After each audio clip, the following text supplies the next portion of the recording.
না মথুরায় কংসের অত্যাচারে মথুরাবাসী অতিষ্ঠ হয়ে উঠেছে। রাজা উগ্রসেনের কাছে মথুরাবাসী নালিশ জানালেন,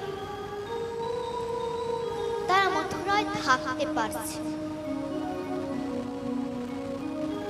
যুবরাজ কংসের অত্যাচারে তাড়াতাড়ি একটা প্রতিকার চায়। কিন্তু কংসের কানে যখন এই খবরটা গেল, রেগে গিয়ে কংস পিতার কাছ থেকে রাজমুকুট কেড়ে নিয়ে পিতা উগ্রসেনকে কারাগারে বন্দী করে নিজেকে মথুরার রাজা বলে ঘোষণা। এর বেশ কিছু বছর পরে কংস তার সবচেয়ে প্রিয় মিত্র বন্ধু বসুদেবকে একদিন তার বোন দেবকীর সাথে বিবাহের প্রস্তাব।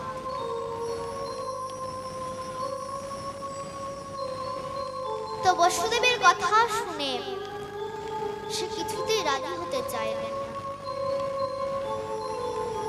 কিন্তু কংস বারবার অনুরোধ করলেন যে তিনি তার প্রিয় মিত্রকে আরো কাছে সম্পর্কে পেতে চান। পরিশেষে বসুদেব দেবকীকে বিবাহ করলেন। কংস তার প্রাণীর চেয়েও ভালোবাসেন তার বোন দেবকী। তাই তিনি স্থির করলেন বোন দেবকীকে নিজের রথে চালিয়ে শ্বশুর বাড়ি পৌঁছে দেবেন। তাই তিনি দেবকী ও বসুদেবকে নিয়ে তার শ্বশুর বাড়ি রওনা দিলেন। যেতে যেতে মাঝ পথে দৈববাণী হলো, ওরে মূর্খ কংস, তুই যাকে নিয়ে যাচ্ছিস ওর অষ্টম গর্ভের সন্তান তোকে বধ করবে।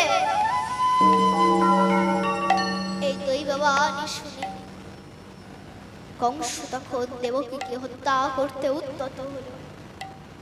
দেবকী তখন বললেন, দাদা তুমি আমাকে মেরে ফেলবে, কিন্তু আমি কি দোষ করেছি বলো। বসুদেব তখন কংসকে বললেন, এই কি করছো মিত্র, তোমার এ কাজ সাজে না। তোমার গুণ ও বিচিত্র সমাজে প্রশংসা। তোমার মতো মানুষ একটা স্ত্রীলোককে হত্যা করবে, তারপর ও হলো তোমার বোন। আকাশবাণীতে যা বলল তাতে দেবকীর থেকে তোমার কোনো ভয় নেই। ভয় ওর অষ্টম গর্ভের সন্তান। তাই আমি কথা দিলাম, দেবকীর যত সন্তান হবে জন্মবার সাথে সাথে আমি তোমার হাতে তুলে দেব। কংস তখন বললেন, ঠিক আছে ঠিক আছে বসুদেব, আমি তোমার কথায় মেনে নিলাম, কেননা তুমি সত্যবাদী, তাই তোমাকে বিশ্বাস করি। কিন্তু তোমাদের আর আমি রাজপ্রাসাদে রাখবো না, আমি তোমাদের কারাগারে পাঠাবো। তোমাদের অষ্টম গর্ভের সন্তানকে শেষ না করে আমি মুক্তি দেব না। এই বলে কংস দেবকী ও বসুদেবকে কারাগারে বন্দী করে। বসুদেব তখন দেবকীকে বললেন, দেবকী কোনো চিন্তা করো না, ভগবান বিষ্ণু যদুকুলে আসবে এবং কংসের বিনাশ হবে। কংসের বিনাশ। দেবকী কাঁদতে কাঁদতে বললেন, কিন্তু স্বামী আমি মা হয়ে কি করে সহ্য করব আমার সন্তান জন্মবার পর ওর মৃত্যু হবে, আমি কি করে সহ্য করব বলো স্বামী। বসুদেব বললেন, দেবকী সব ভগবানের ইচ্ছা, তার ইচ্ছাতে সব হয়। ভগবানের সব লীলা বোঝা ভা সবই তার ইচ্ছাতে হয়, তাই তার যা ইচ্ছা তাই হবে দেবকী, তাই হবে। দেবকী কাঁদতে কাঁদতে বললেন, কিন্তু স্বামী আমি কি এমন খারাপ কর্ম করেছিলাম যে আমাকে শাস্তি পেতে হচ্ছে। তখন বসুদেব বললে, দেবকী, তুমি শুধু কষ্টটাই দেখলে, কিন্তু দেখো তুমি কত ভাগ্যবতী। তোমার গর্ভে স্বয়ং ভগবান আসবে দেবকী, স্বয়ং ভগবান আসবে। দেবকী, দুঃখ কষ্ট না পেলে যে তাকে পাওয়া যায় না দেবকী। তোমার জীবনে দুঃখ আসবে, কষ্ট আসবে, তবেই তো তুমি তাকে ডাকবে। বলো, দেখুন মা, আমাদের দুঃখ কষ্ট কিন্তু কখনো কখনো সুখের কারণ। কারণ দুঃখ থাকলে তবে আমরা ভগবানকে ডাকি। তাই ভগবান ইচ্ছা করে আমাদের মাঝে মাঝে দুঃখ কষ্ট দেয়, যাতে আমরা তাকে ডাকি, আর তাকে ডাকলে তাকেই প্রাপ্ত হব। না মা, আমরা ভগবানের কাছে গিয়ে কি বলবো যে হে প্রভু আমাকে দুঃখ দিন? আমরা কিন্তু ভগবানের কাছে সবাই আনন্দ চাই। হে প্রভু, আপনি কৃপা করে আমাদের সুখী রাখবেন।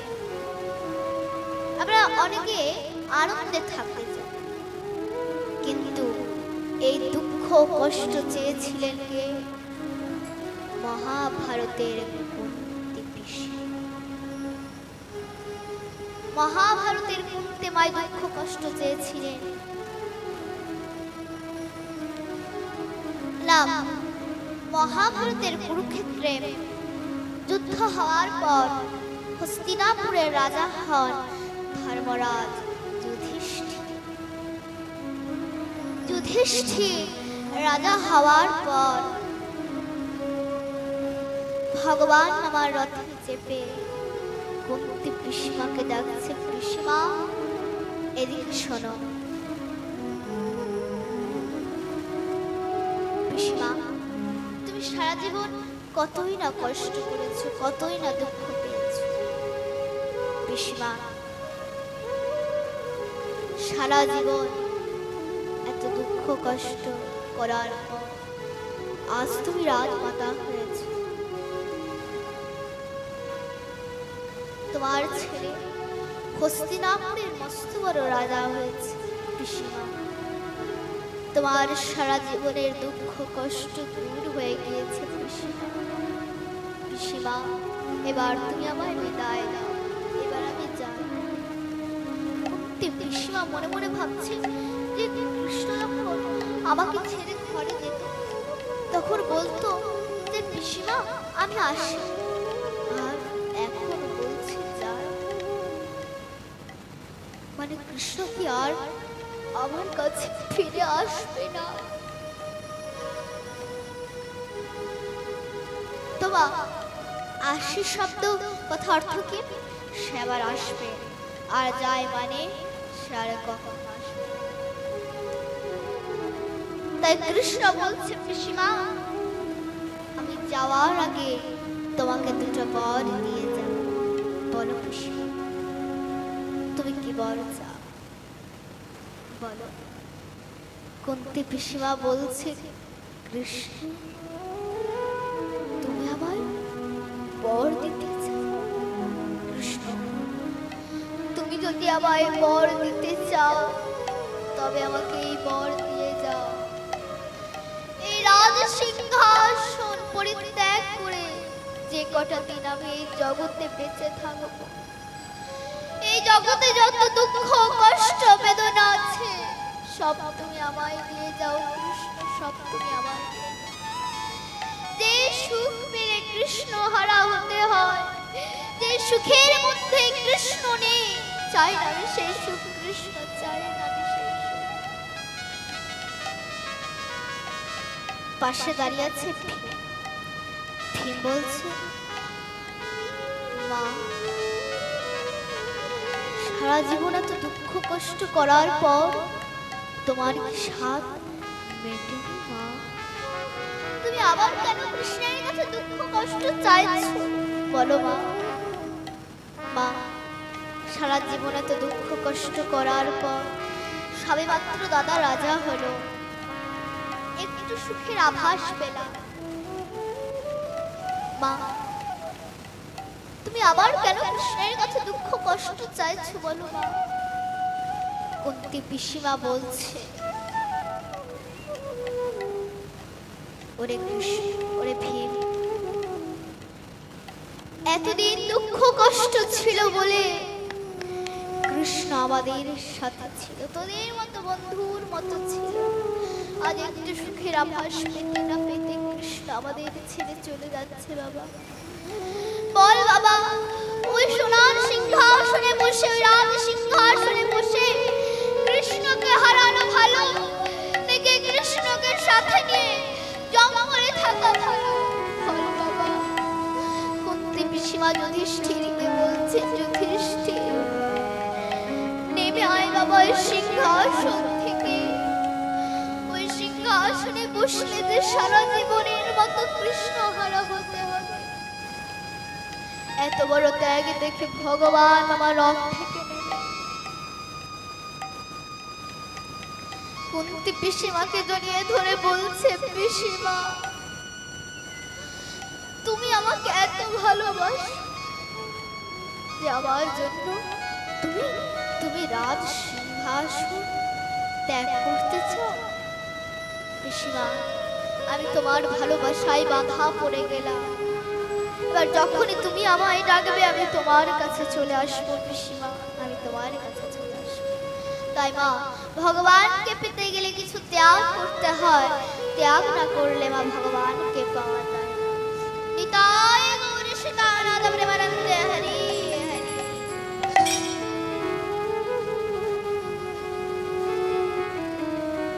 তাই আমাদের দুঃখ কষ্ট কখনো কখনো সুখের কারণ, কারণ দুঃখ কষ্ট থাকলে আমরা ভগবান। এখন দেবকী প্রথম সন্তানের জন্ম দিলে, আর এই খবর পৌঁছে গেল কংসের কানে। কংস এসে দেবকীকে বলল, দেবকী দে তোর সন্তানকে আমায় দে বলছে। কোন মা কি নিজের সন্তানকে 10 মাস 10 দিন গর্ভে ধারণ করে জন্ম দিয়ে সে সন্তানকে হত্যা করার জন্য কারোর হাতে তুলে দেবে বলে? তাই দেবকী আজ অঝরে কাঁদছে আর বলছে, আমার সন্তানকে আমি কিছুতেই দেব না, আমার সন্তান আমার। কিন্তু বসুদেব কংসকে কথা দিয়েছে যে দেবকীর সব সন্তানকে সে কংসের হাতে তুলে দেবে। কংস যখন বললেন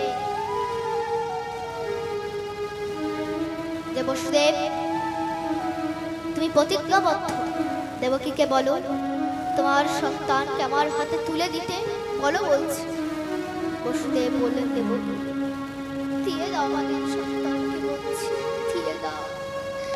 দেবকী স্বামীর কথা শুনে কাঁদতে কাঁদতে তার সন্তানকে সেই কংসের হাতে তুলে দিলে। আর নিষ্ঠুর কংস তখন সেই সন্তানকে দেয়ালের মধ্যে আছাড় দিয়ে মেরে ফেলল।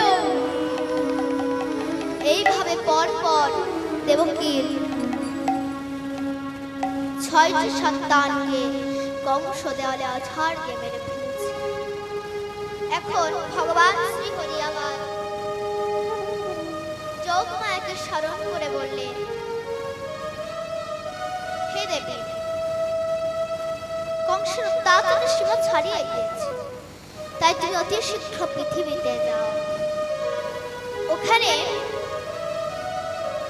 দেবকীর 7ম গর্ভের সন্তানকে আকর্ষণ করে রোহিণীর গর্ভে স্থাপিত করো। তারপর আমি পূর্ণরূপে দেবকীর 8ম গর্ভের আবির্ভূত হব। যোগমায়া প্রভুর কথা মতো দেবকীর 7ম গর্ভের সন্তানকে আকর্ষণ করে রোহিণীর গর্ভে স্থাপিত করলেন। এবার শ্রী হরি আমার শঙ্খ চক্র গদা ধারণ করে দিব্য তেজ নিয়ে কংসের কারাগারে বসুদেবের কাছে এলেন। বসুদেব শ্রী হরির দর্শন পেয়ে মগ্ন হলে প্রভুর চরণে লুটিয়ে পড়লে আর বললেন, তুমি এসেছো প্রভু, তুমি এসেছো কংসের অধর্মের বিনাশ করো প্রভু। তুমি তো শ্রীমৎ ভগবান গীতায় বলেছো, যদা যদা হি ধর্ম धर्मस्य ग्लानिर्भवति भारत अभ्युत्थानमधर्मस्य तदात्मानं सृजामः परित्यागाय साधनां विनाशाय च दुष्कृतां धर्मसंस्थापनार्थाय सम्भवामि जुगे जुगे।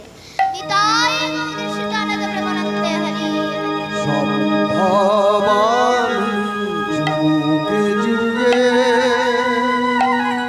সম্ভবামি যুগে যুগে, সম্ভবামি যুগে যুগে, সম্ভবামি যুগে যুগে, সম্ভবামি যুগে যুগে, সম্ভবামি যুগে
সম্ভবামি যুগে যুগে সম্ভবামি যুগে যুগে নিতাই গৌর সীতানাথ প্রেমানন্দে হরি হরি।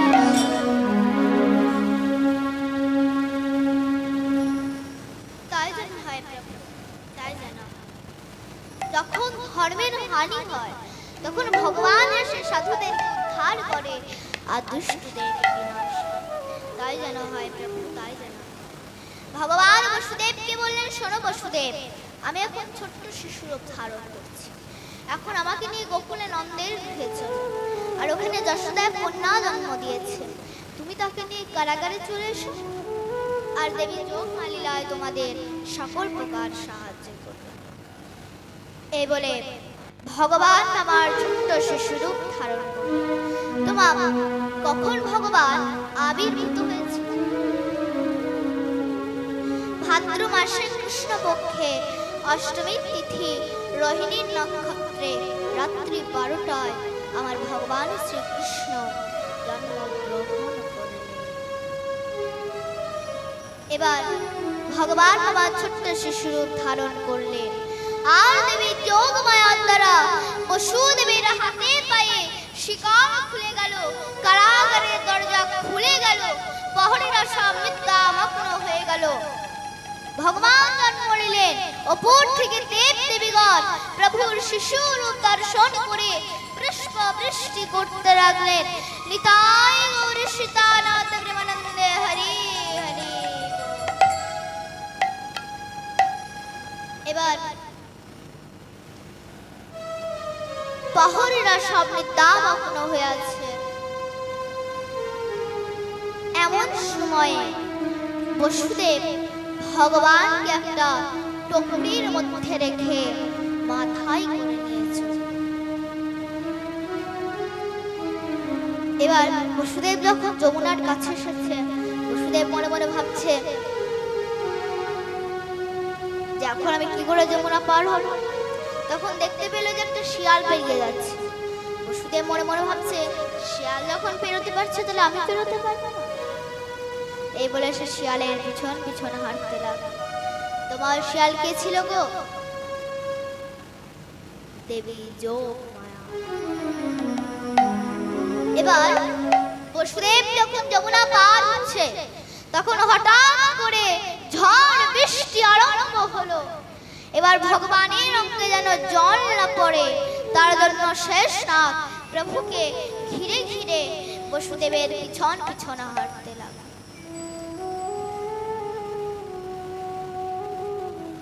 এদিকে দেবী যমুনা দেখছেন যে প্রভুর চরণ স্পর্শ করা একটি সুযোগ, তাই হঠাৎ করে যমুনাতে জল এলো আর বসুদেব একবার ডুবে গেলেন।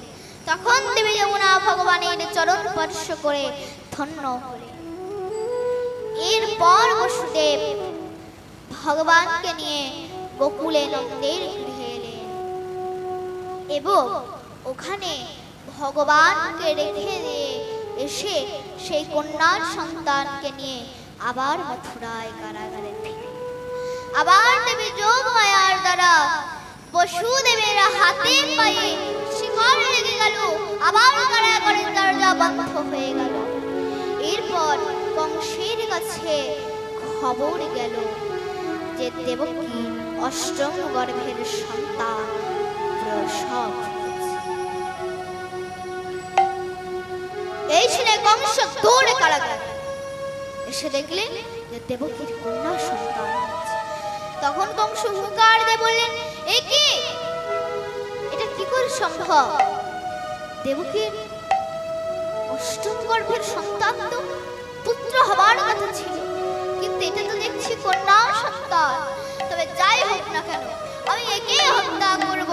এই বলে দেবকীর হাত থেকে সেই সন্তানকে ছিনিয়ে নিয়ে যেই না দেওয়ালের মধ্যে আছাড় মারতে যাবে, অমনি সেই সন্তান হাত থেকে ওপরের দিকে উঠে দৈববাণী করলো, অট্টহাস্য করে বলতে লাগলো, যোগমায়ার রূপ ধারণ করে বলতে লাগলেন, ওরে মূর্খ কংস, তোরে বোধিবে যে গোকুলে বাড়িছে সে।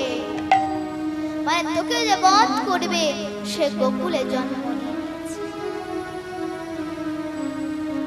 এদিকে নন্দলে ভগবান শ্রীকৃষ্ণ জন্ম উৎসব খুব ধুমধাম করে পালন হচ্ছে। একই তো মা যশোদা ও নন্দবা বৃদ্ধ বয়সের সন্তান হচ্ছে, আর বৃদ্ধ বয়সের সন্তান হলে একটু বেশি আনন্দ। তো আসুন আমরা আমার গোকুলবাসীদের সঙ্গে একটু আনন্দ করি।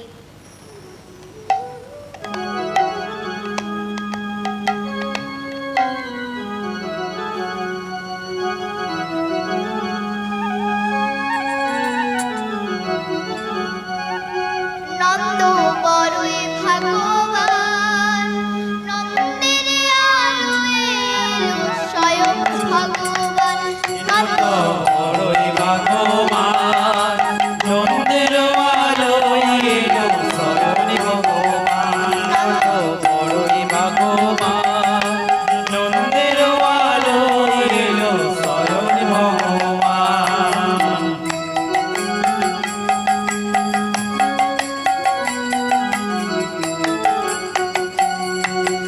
যমুনা পার হয়ে ভগবান বসুদেবের শিরে, যমুনা পার হয় ভগবান বসুদেবের শিরে।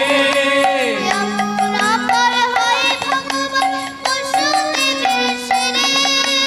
যমুনা পার হয় ভগবান বসুদেবের শিরে। খাল পাখাল বয়ে যমুনা চরণে আবার তরে। কোথার পাতার বয় যমুনা চরণে বাবার তলে। নন্দ বড়ই ভাগ্যবান, নন্দের আলোয় এলো স্বয়ং ভগবান। নন্দ বড়ই ভাগ্যবান, নন্দের আলোয় এলো স্বয়ং ভগবান।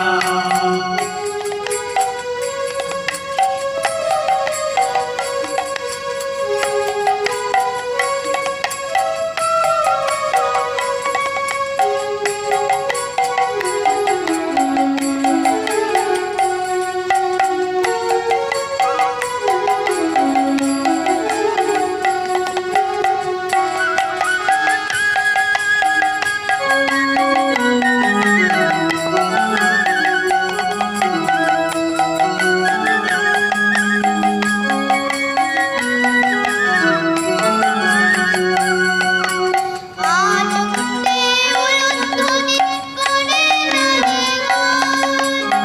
আনন্দে উলুধ্বনি করে নারীগণ। উলুধ্বনি করে নাচে গান। সবাই আনন্দে উলুধ্বনি করে নারীগণ। স্বয়ং নারায়ণ।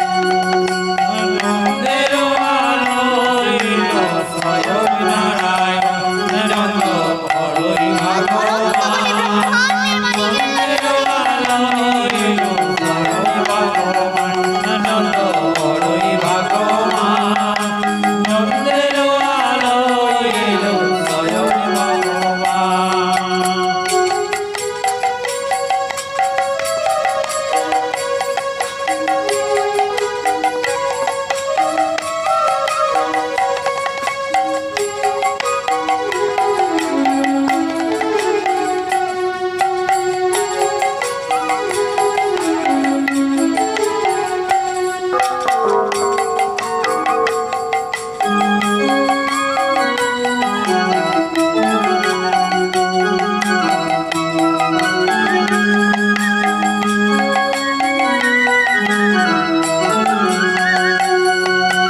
জয় জয় জয় উলুধ্বনি গোকুল নগরে।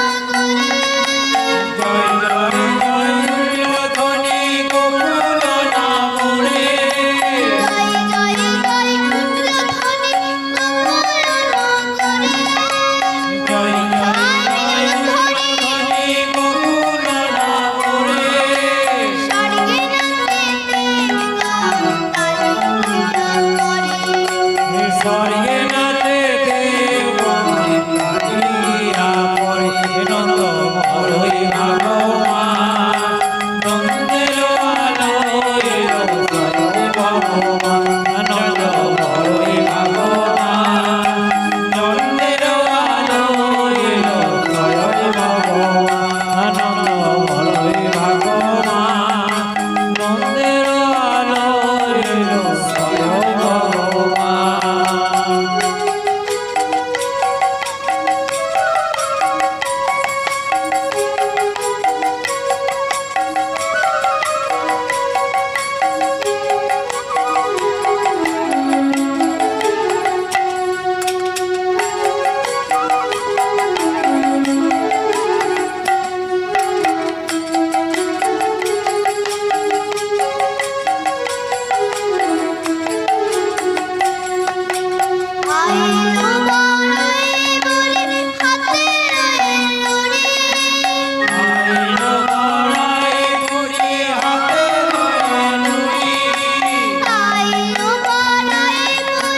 আমাকে যে বধ করবে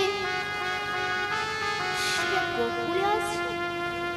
তাই কংস যখন পুতনা রাক্ষসকে বলল যে যাও, গোকুলে যত নবজাত শিশু আছে তাদেরকে সব হত্যা। তখন পুতনা তার স্তনে কালকূট বিষ মাখিয়ে এক সুন্দরী রমণী রূপ ধরে গোকুলে প্রবেশ করে।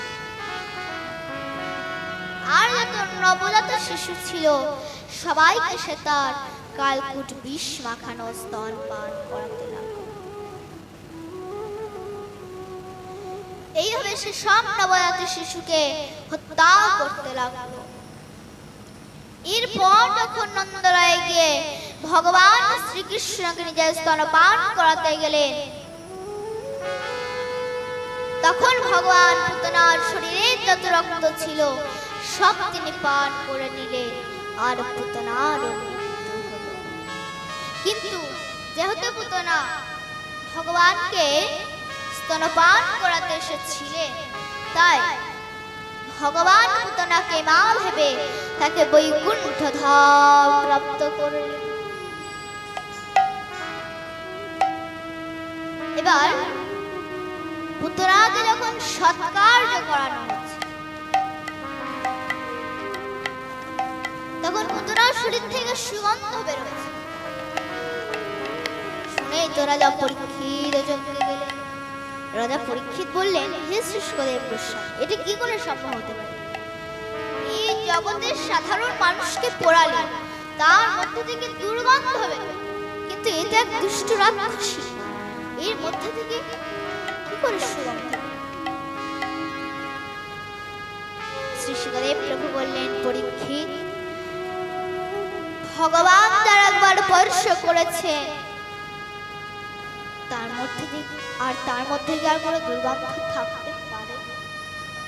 তারপর ভগবান আবার পুতনা স্তনপান করেছে, পুতনা স্তনকে ভগবান প্রসাদী করেছে, তাহলে তার মধ্যে কি আর কোনো দুর্গন্ধ থাকতে পারে? তোমা, এই পুতনা আগের জন্মে কে ছিলেন এবং কার মেরেছিলেন কারো জানা আছে? এই পুতনা আগের জন্মে ছিলেন বলি মহারাজের কন্যা, নাম ছিল রত্নমালা। ভগবান যখন বামন অবতার নিয়ে সে বলির কাছে কিছু দান চাইতে, তখন রত্নমালা মনে মনে ভাবলেন যে এরকম যদি আমার পুত্র হতো, আমি নিজে স্তনপান করাতাম। অন্তর্যামী ভগবান বুঝতে পারলেন, মনে মনে কথা দিয়ে দিলেন, যাও তোর আশা পূর্ণ। এবং ভগবান যখন 3 পায়ে সব হরণ করে নিলেন, তখন রত্নমালা মনে মনে ভাবলেন যে এরকম যদি আমার পুত্র হতো, আমি স্তনে বিষ মাখিয়ে ওকে খাইয়ে মেরে ফেলতাম।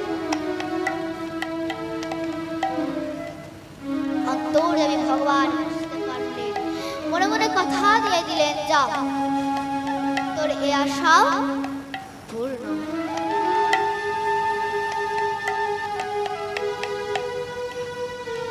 তাই এই জন্মে রত্নমালা পুতনা হয়ে জন্মগ্রহণ করলেন।